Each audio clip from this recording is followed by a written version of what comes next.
The Alcorn Braves are trying to make some noise on the recruiting trail, a team we haven't talked about in a while. We're going to talk about them and what this could mean for Coach McNair after the bumper. Stay tuned.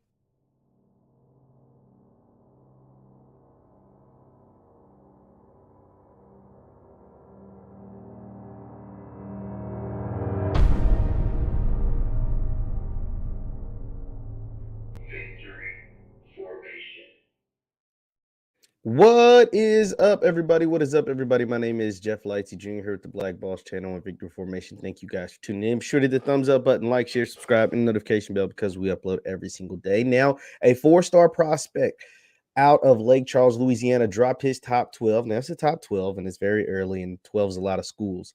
But in that top 12 was a school that looked very familiar. And let's go to young man. His name is Curley Reed. Mr. Curley Reed dropped the top 12. And as you see in the bottom right hand, you see the Alcorn Braves. Yes, the Alcorn Braves. The HBCU was up there with a number of Power 5 schools, including USC and Oregon and Florida State and LSU and Auburn and Miami and et cetera, et cetera. But the Alcorn Braves and Coach Fred McNair have made the top 12 of a big-time four-star prospect. Now, let me go ahead and show you Mr. Curley Reed's 247. He is a top 160 prospect in the entire country. He is a big-time player, legit 6'2", 185 at cornerback, which is always a good sign. Top 160 prospect in the country. They have him at 6'1". He lists himself as 6'2", 185 out of Lake Charles College Prep in Lake Charles, Louisiana. As you see, the offers: Arizona State, Florida State, Kansas State, LSU. And we saw the top 12 earlier. This is huge because ever since they took that pause for the COVID years, essentially, Alcorn missed essentially 2 years of football. The Braves haven't been the same. They haven't been the same. And so, therefore, getting on the recruiting trail, offering big time players, and hopefully landing some of these big time players will help Coach McNair in the Braves down there in Alcorn. You know, before COVID, the Braves were the cream of the crop of the SWAC. They went 9-4. They played in the Celebration Bowl. They were it. They had a 6-1 conference record. But since that pause in COVID, and now losing their quarterback who went on to sign with the Cleveland Browns and Felix Harper, the Braves need to somehow make something shake.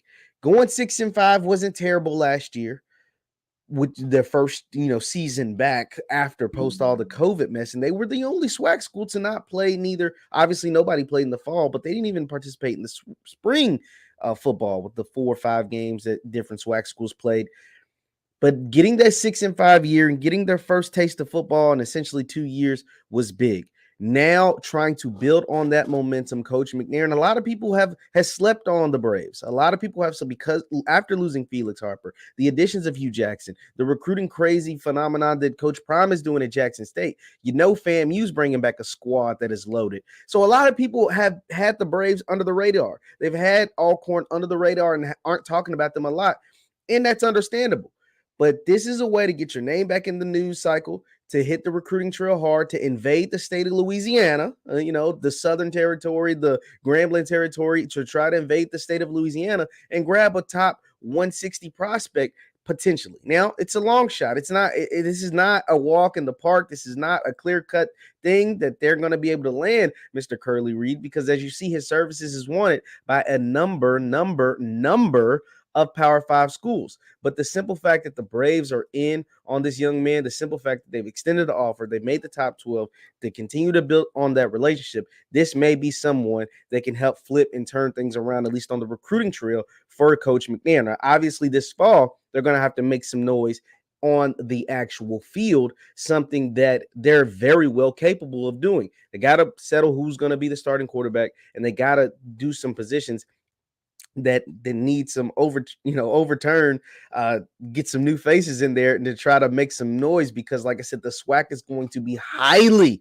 competitive this year. Like Mississippi Valley is going to be one of the most slept on teams that's going to give a lot of people a run for their money. We've already talked about Grambling, JSU, and FAMU, but teams like Southern are going to Coach Dooley and Southern, they're going to make some noise. So the Braves have to be able to etch their way and get through that loaded crop of great competitive teams in the SWAC to be able to make some noise and try to land players like Curley Reed right here. Leave your thoughts in the comments down below. What do you think the Alcorn Braves will be able to do this fall? Leave your thoughts in the comments down below. Once again, my name is JeffLightsyJr with the Black Boss Channel. Be sure to hit that thumbs up button on your way out, and you can follow me on Instagram and Twitter at JLighty7. That's Instagram and Twitter at JLighty7. Can Coach McNair and the Braves make some noise this fall, or is the SWAC just gonna the other teams, the other top dogs in the SWAC, going to leave them in the dust? I don't know. I have faith in Coach McNair. I've seen him do some great things at Alcorn. Let's see what they'll be able to do with the SWAC and all the other teams turning it up a notch